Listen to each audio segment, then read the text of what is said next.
Hello, good day everyone. I am Mary Amharpilan and I am tasked to report about second and foreign language data by Gast and Silinker. Let us first define what is data analysis.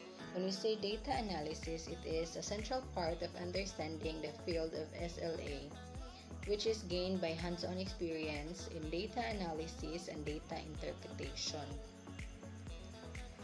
So, a given about SLA data is that there is often ambiguity with regard to interpretation. Thus, it is frequently the case that there are no correct answers in analyzing interlanguage data.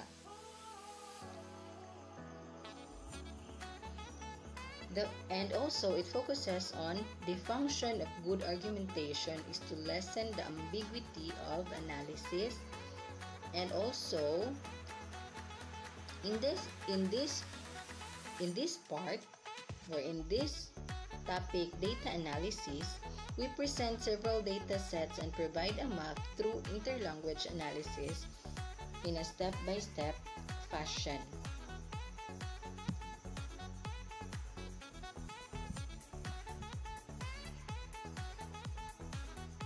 So here is the data analysis. What does data analysis involve? First is it involves treating learners' language as if it were a new foreign language.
Deserts, a couple.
Patterns. So thus the first step is to make a list of sentences according to the criteria of English-like or non-English-like. So in here, we already classify and categorize the sentences based on its English-like or non-English-like pattern. So you can notice that in sentences 3:1, 3:5, 3:6, 3:8, 3:10, 3:12, and 3:15, 3:16, and 3:18. So the analysis of this phrase in boldface is clear. These sentences are English-like, or they are classified as English-like. Why? Why they are classified as English-like? Because they have an S plural marker on the noun. So that is why they are classified as English-like, which is focused on plurals. And you notice that in sentences 3:2, 3:3, 3:4, 3:7, 3:9, 3:11, 3:13, 3:14, 3:17, and 3:19, the analysis is also clear, but unlike the previous sentences, they are non-English-like. Why they are non-English-like? Because there is no plural marker on the noun, or as you can notice, there is no S, or there are no S in some nouns of that sentences. But also, you can notice that in sentence 3:14, it is somewhat also not clear, because the phrase in boldface contains both a plural and a singular noun. So there is a choice in terms of analysis. So what one notices is that the form month as a conceptual plural is non-English-like, whereas the form years is English-like. That is, there is interlanguage variation within the same sentence.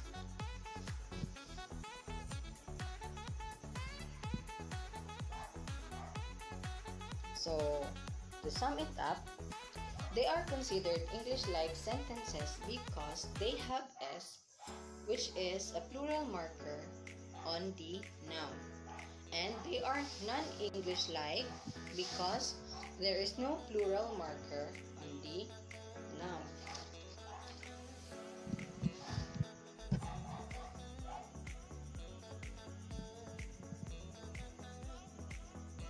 So the phrases in previous slides, which are set in boldface, contains both a plural and singular noun. So there is a choice in terms of analysis.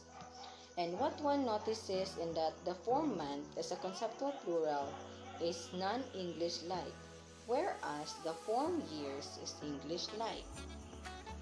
And also, one analytical option is to say that when any element of the plural phrase is non-English-like, then the whole phrase is non-English-like.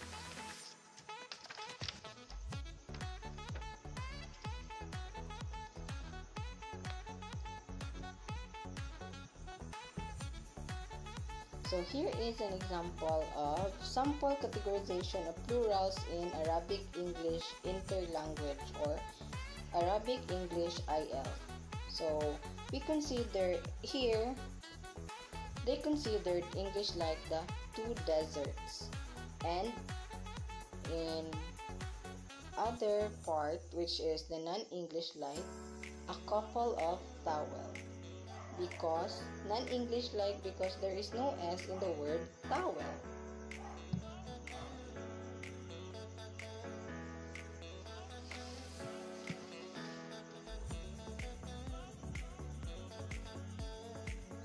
So in this case, we see that there is interlanguage variation in the same sentence, This presents a case that is fundamentally different from the others in this data set. And also, another option is to create the third category, ambiguous, because placing target language categories on interlanguage data is potentially misleading in terms of creating general interlanguage rules for interlanguage data.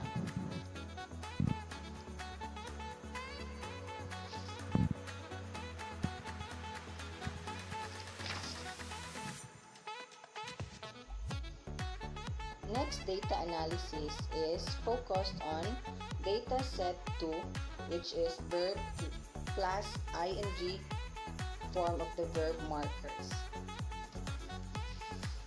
We then ask the questions, when do these learners add ing to verbs? And second, what else do we add to the base form of the verb? And lastly, our third question is, why do these learners sometimes add ing and sometimes use the base form of the verb? We have here an examples of verb plus ing form markers. Example, he is sleeping, or he's sleeping, she's sleeping, it's raining, the dog eating, or the dog is eating. 326, Honey watch TV, or Honey is watching TV. And 328, read the paper, or he is reading the paper. So you can notice here that learners are producing what in English would be represented by verb plus ing structure. So in this case, the intention involves progressive meaning. So the ing form denotes progressive meaning.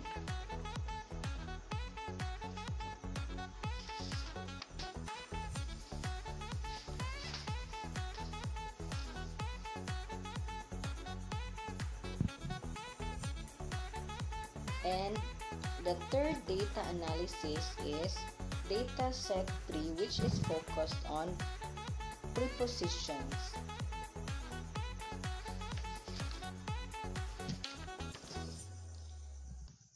So the last data analysis set concerns prepositions. So examples of Arabic English sentence with preposition follow.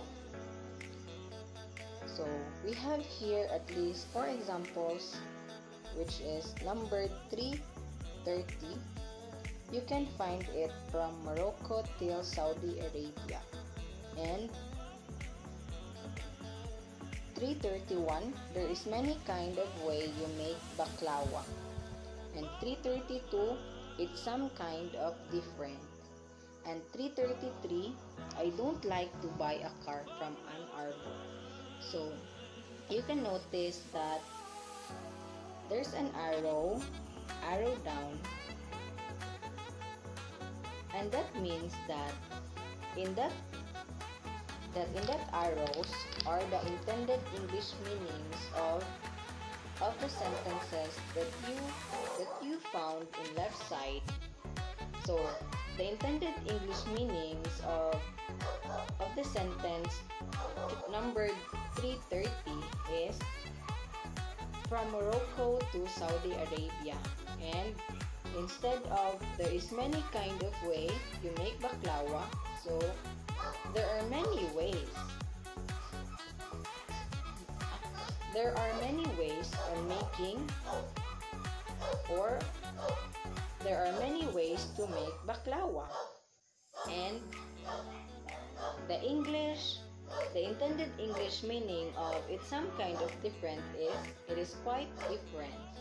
And also in the last sentence, the intended English meaning of the sentence I don't like to buy a car from Ann Arbor is I don't like to buy a car in Ann Arbor.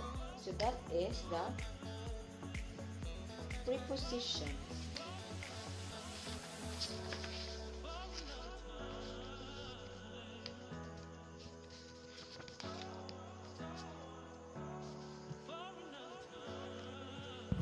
So in these examples, one noticeable factor in the use of prepositions by these learners is the different semantic areas involved, geographical versus temporal.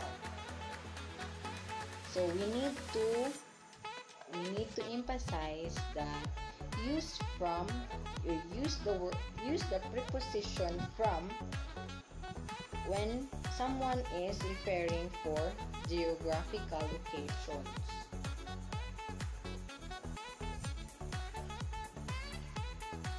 And also remind learners, or we can realize that use no preposition except in specifically constrained instances. When we say a constrained instance was seen in the first set of sentence in which from was used in geographical phrases. So the example there is, you can find it from Morocco till Saudi Arabia.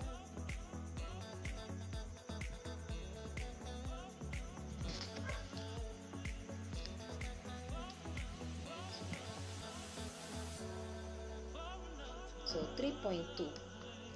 What does data analysis does not reveal? Or what does data analysis does not reveal? Here are some things to consider. What does data analysis does not reveal?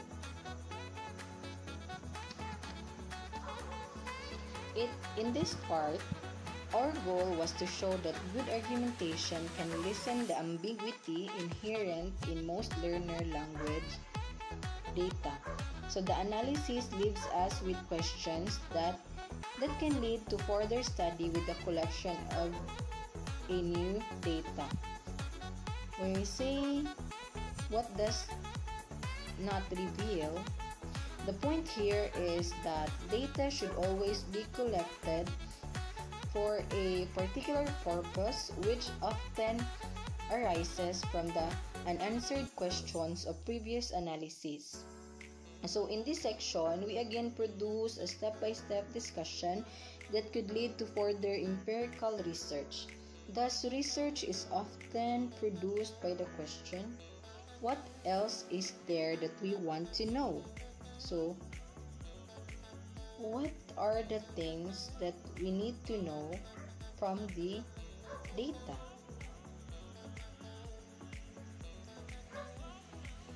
So here are some questions that focuses on what does data analysis does not reveal. First is the data spoken or written?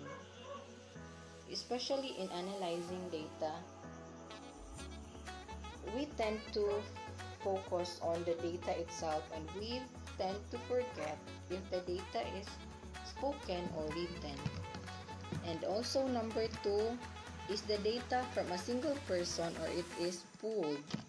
When we say is the data from only one person or it is pooled, which means that it is from many people or it was collected from many people.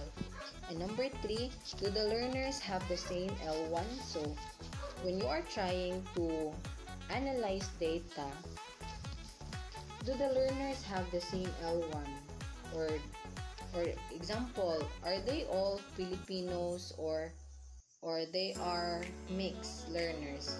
They are not all Filipinos. Like for example, there are some certain respondents that are not really Filipino. And number 4, do the learners have the same proficiency in English or they do not have? And number 5, what is the linguistic environment of the form? So what are their linguistic environment? Do they speak English as a second language or they speak their L1? And number 6, how was the date? How was the data elicited? And number 7, what was the social context? What was the social context when you analyze the data? And number 8, how often did the learner produce this form? So how often did the learner produce this form?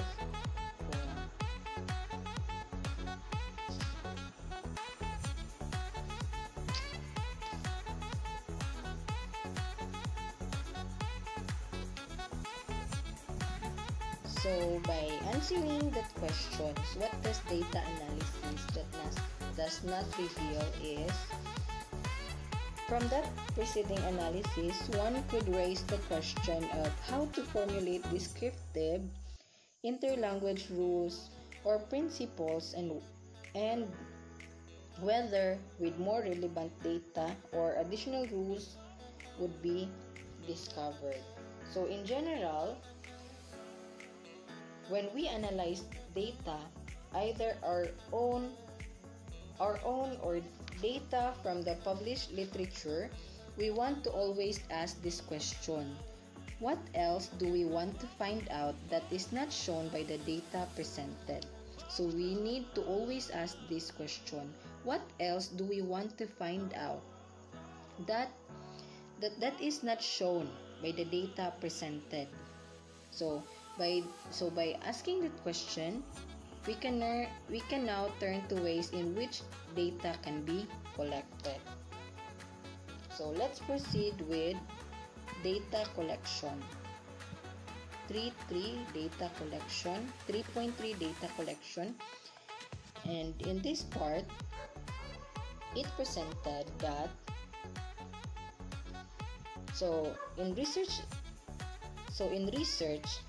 in recent years, there has been increased attention paid to data collection and analysis. This is the case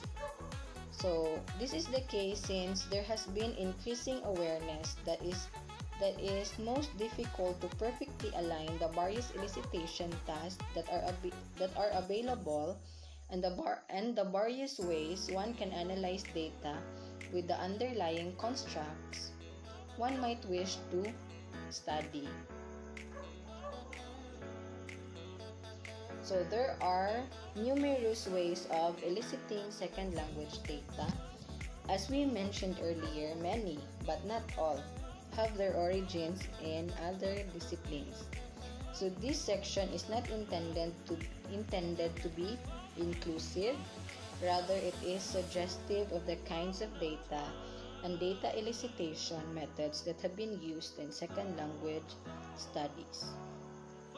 So first is, we present two paradigms of data collection, which first is the qualitative paradigm and the second one is quantitative paradigm. So let us define, or let us point out some characteristics of qualitative paradigm. First is, it is from observation. So it can qualitative we can gain it from observation, and also it is subjective, and it is what we call insider perspective. And also, qualitative paradigm is process oriented, it is holistic, and most of the time it is about case studies.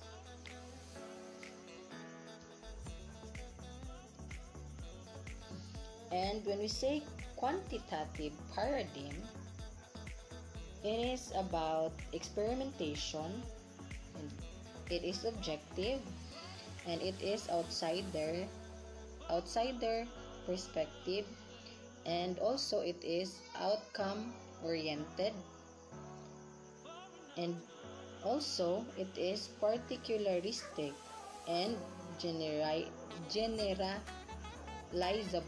or generalizable.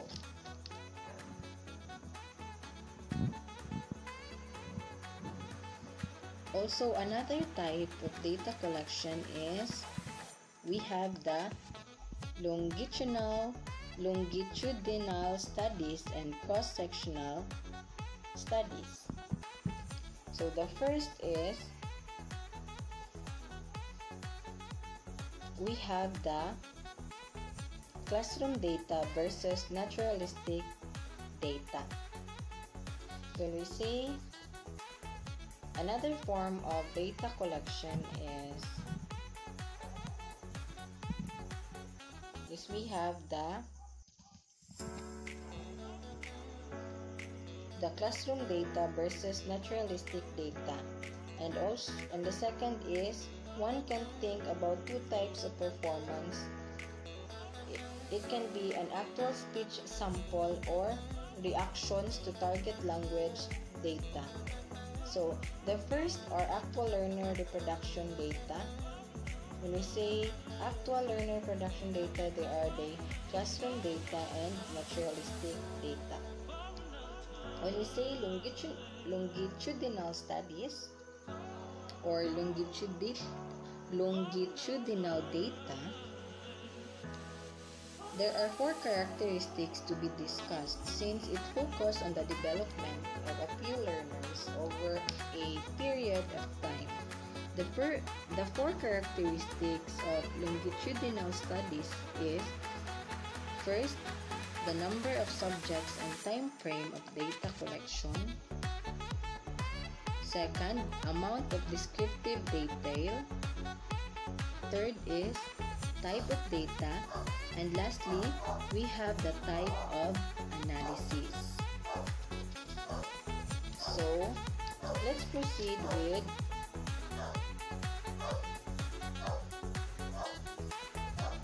cross-sectional studies or cross-sectional data.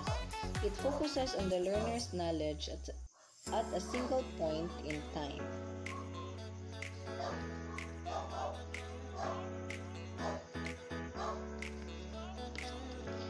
In here, cross-sectional studies has also four identifiable characteristics that are generally associated with such studies. First is the number of subjects and time frame of data collection, and B, type of data, and C, descriptive detail, and D, analysis of data. So when we say analysis of data in longitudinal studies, this does not mean that the researcher does not set up a conversation to generate a particular type of data.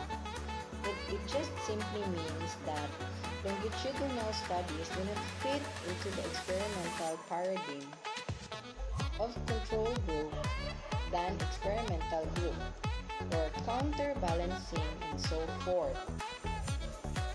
And also, analysis of data obtained through longitudinal studies and particularly in case studies. So, usually, longitudinal data are commonly present in case studies, and they are often in the form of descriptive, qualitative comments or narrative expositions, while quantification of data may not be the goal of such studies. The researcher may report the frequency of occurrence of some form.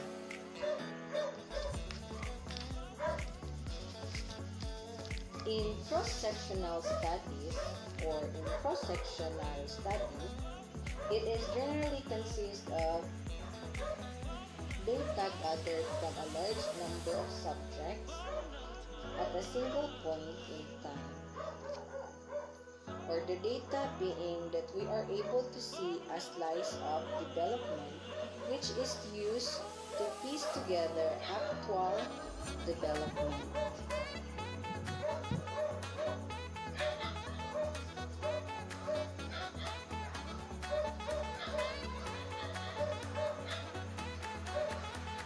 Also, one advantage to a cross-sectional approach is the disadvantage of longitudinal data. given that there are large numbers of subjects in the former, and it is more likely that the results can be generalized to a wider group.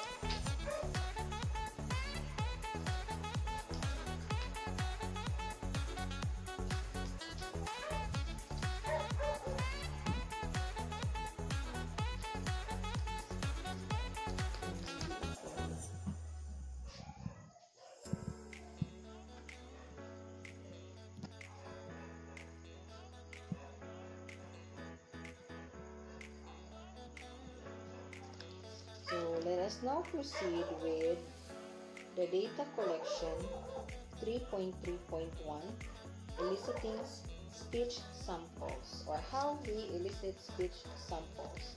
So in this section, we discuss elicitation measures used for collecting information about learners' linguistic knowledge. So in particular, we consider ways of eliciting actual speech samples.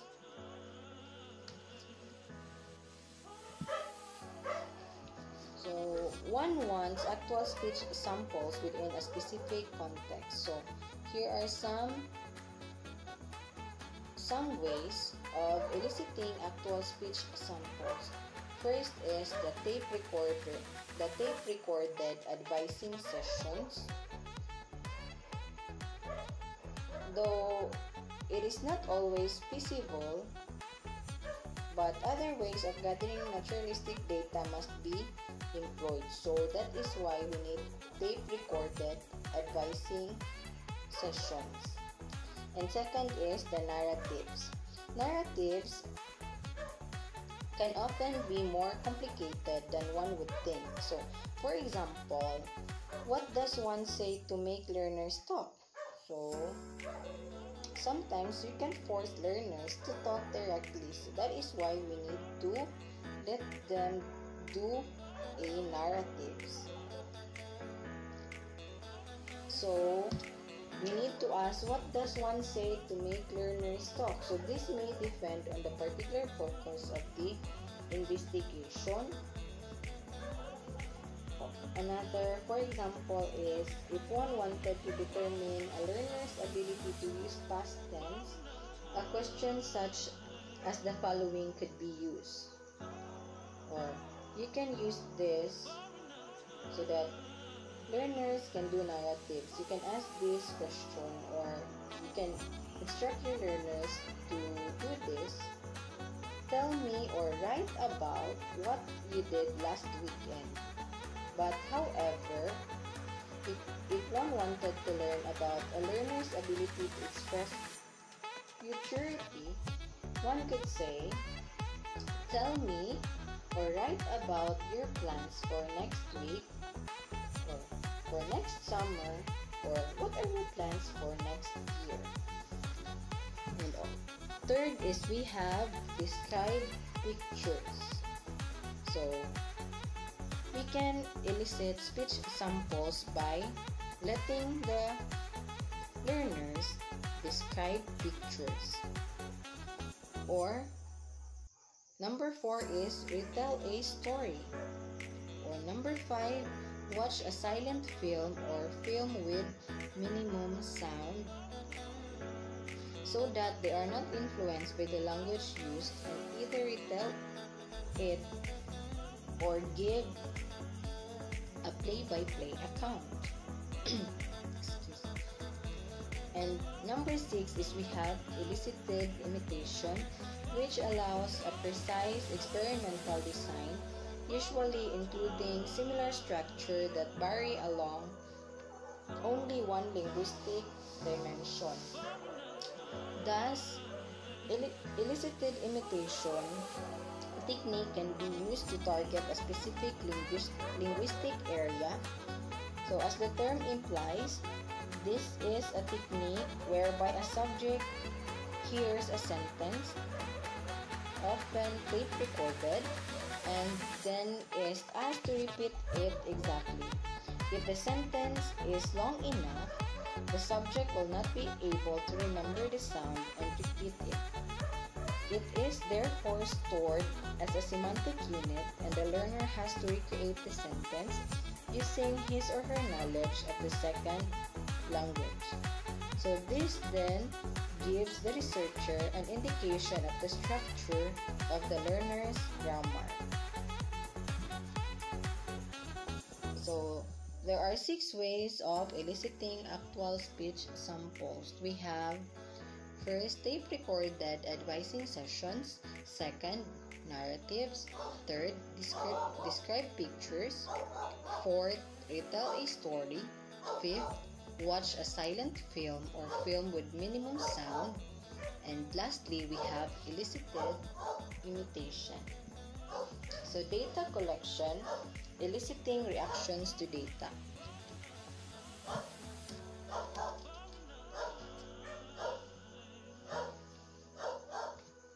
But before we proceed with eliciting reactions to data, let us review about data can be analyzed quantitatively and qualitatively. So in the case of quantitative analysis, one can calculate the percentage of responses that match the target input and therefore obtain information about the extent to which learners perceive the structure in question. And in qualitative analysis, it provides an indication of a learner's developing grammar.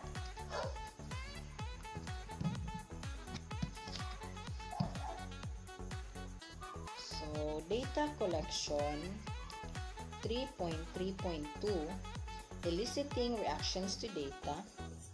Some data do not require learners to produce data, but to react in some way to data. Often, these responses are timed with the idea that speed of response is an indication of processing load. For example, one measures frequently used in sentence matching. One sentence will appear on a computer screen followed by a second sentence. The task is to identify if the sentences are the same or not. It has been found that identical grammatical sentences are responded to faster than identical ungrammatically sentences. So by examining reaction time,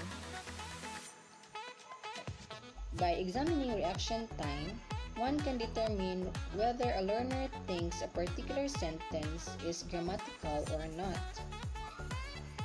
And another type of reaction data is a decision task.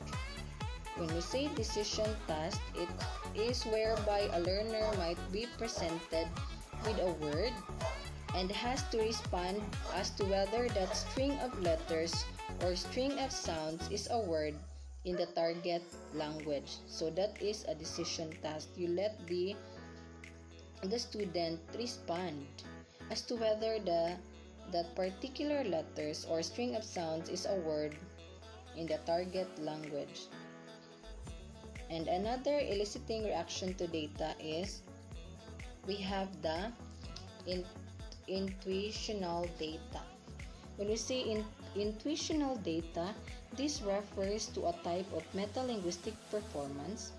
Learners are asked about their intuitions or judgments as to whether or not a given sentence is acceptable, either linguistically or in a particular context. For example, if this one is, learners of English might be given sentences like the following and asked whether they are good English sentences. So, here is the example. Learners of English might be given sentences and asked if they are good English sentences. We have only 2 examples. First is, he remembers the man who his brother is a doctor. In second sentence, we respect the man with whom you danced with him. So, we ask the English learners if that sentences are considered good English sentences. But grammatically judgments are one form of a metalinguistic performance or language objectification. Because intuitional data have been widely used in SLA research, yet more than other research methods, they have been the subject of controversy because, along with this theoretical background, have come methodologies typically used in linguistics. Methodologies for collecting linguistic data from native languages is that of grammaticality or acceptability judgment test. So in that sentence samples, you have to ask the learners if that particular sentence is a good English sentence or not. Because grammaticality judgments are one but certainly not the only form of metalinguistic performance or language objectification. So in other words, one way of objectifying language is to state whether a given sentence is acceptable or not.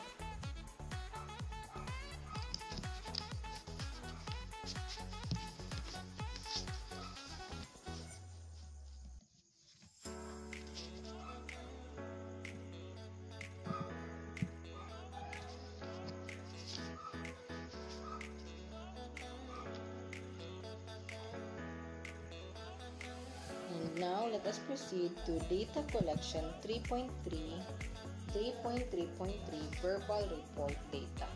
When we say verbal reports as type, represent a type of introspective data.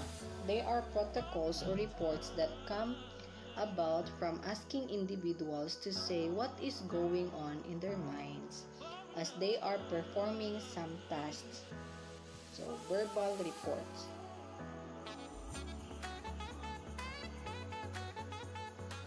And there are essentially two types of verbal reports that are used. First is we have the recalls, and second is the think aloud or the think alouds. When we say recalls can be done with some stimulus. Examples are video or audio of the event that a participant is reporting on, or a written paper that a learning has written or without. So in the or we can also accommodate it if there is no stimulus to rely on, only on the individual's recollection of the event. And second is the think aloud. Think aloud involves reporting on the event as it is occurring. The intent is to understand the thought processes of a learner as he or she is doing a task. So, that are some two verbal reports. Think aloud involves reporting on the event as it is occurring. The intent is to understand the thought processes of a learner as he or she is doing a task. For example of this is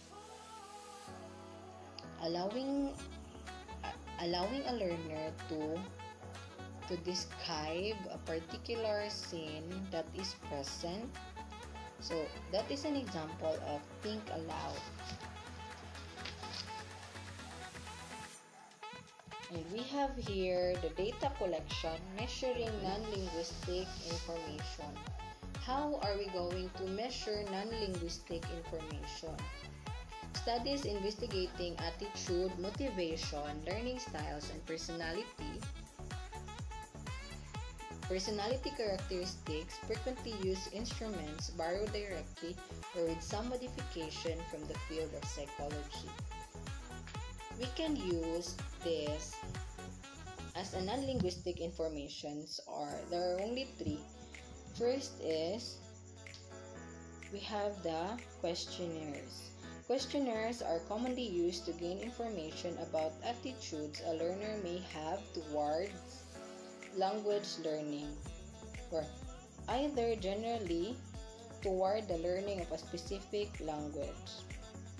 So, that is a form of measuring non-linguistic information. And number 2 is we have the interviews. Interviews are generally conducted orally and one-on-one. They can either have fixed questions or they can be less structured, allowing the interviewer to tailor the questions according to the responses of the interviewee. So, in this measuring non-linguistic information, in studies of the sort, researchers often used a standardized test of language proficiency against which to measure the attribute under investigation. And we have the third is diary as measuring non-linguistic information, because diaries are journals that a learner keeps either on his or her own initiative or following a request or assignment given by a teacher. So diaries are often a good source of information about attitudes and motivations, and also it provides a more open-ended forum for such information without the constraints of specific questions. So that are the three data collection involving measuring non-linguistic information: the questionnaires, interviews, and diaries. And we have the data collection 3.3.5, measuring general proficiency standardized language tests. Standardized language tests are not often used as a source for second language data, primarily because the most common type of standardized test is objective and does not yield productive data that can be easily analyzed. And there are 4 common ways of assessing proficiency by Thomas in 1994 as a tool in measuring general proficiency standardized language test. The first way is impressionistic judgment.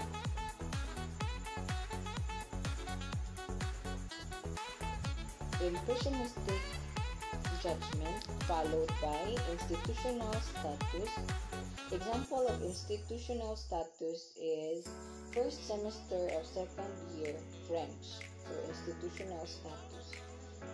Letter C is specific research design test. And lastly, he presented the standardized test.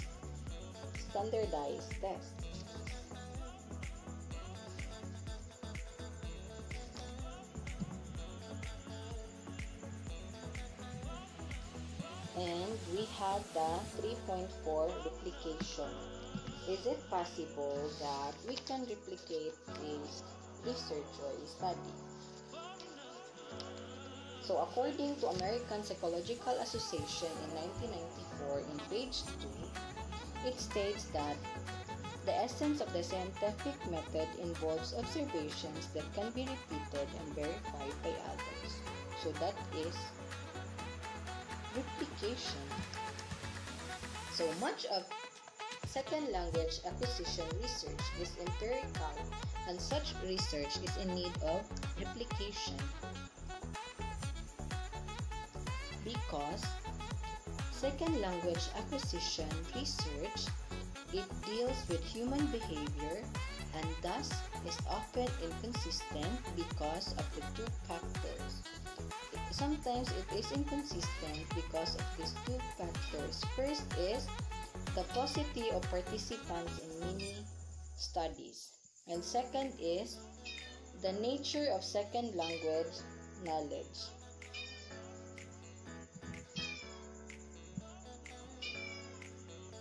So as mentioned earlier,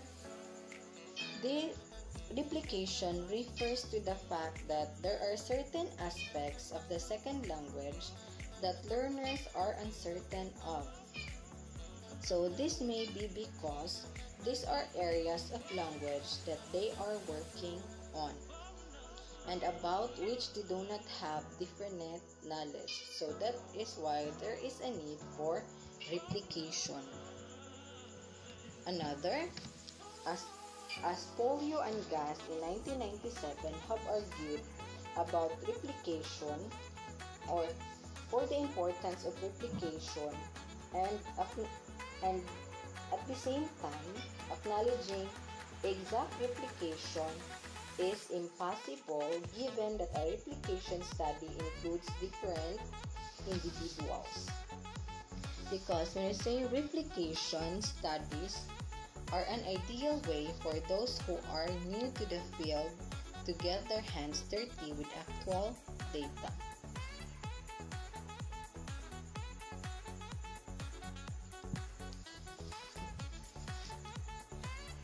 (3.5) presents issues in data analysis. Here are some issues in data analysis.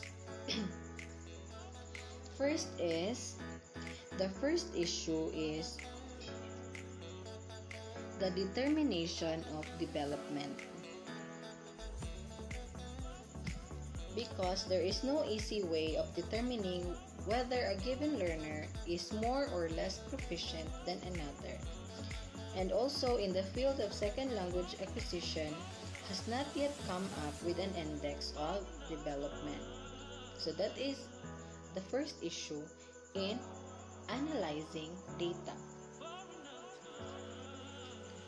That is, unlike in child language acquisition research, which is heavily reliant on the length of utterance. So, in this first issue, there is no easy way of determining whether a given learner is more proficient or less proficient than another. Thus, one cannot determine where on a development scale is a given individual can be placed. And also, this is partly because of the nature of second language learning. Because learners do not have a uniform starting point. From the beginning, their utterances vary in the degree of syntactic sophistication, and furthermore, interlanguages are unique creations. While there may be similarities among speakers of a given native language learning the same target language, and while there may be similarities across target language, each individual creates his or her own language system. And the second issue in data analysis is that data do not yield unique results. Because how do we measure L2 development? Or does interlanguage development mean moving toward a target language L2? Or in analyzing interlanguage, do we count errors of overgeneralization?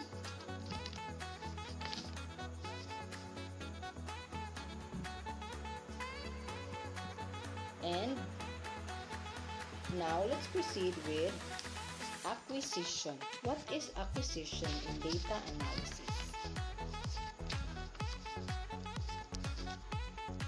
How one defines acquisition depends on what one is looking at.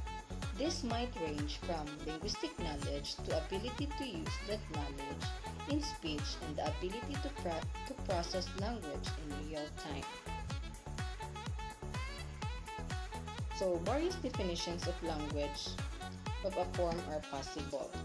Because when we say acquisition, it is not just the point at which something is acquired that is of interest, but it is also important to consider the stages that a learner goes through in acquiring a particular form.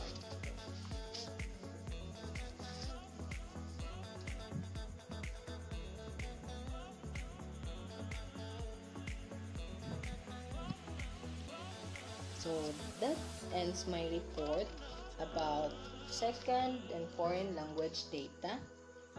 Thank you and keep safe always. God bless.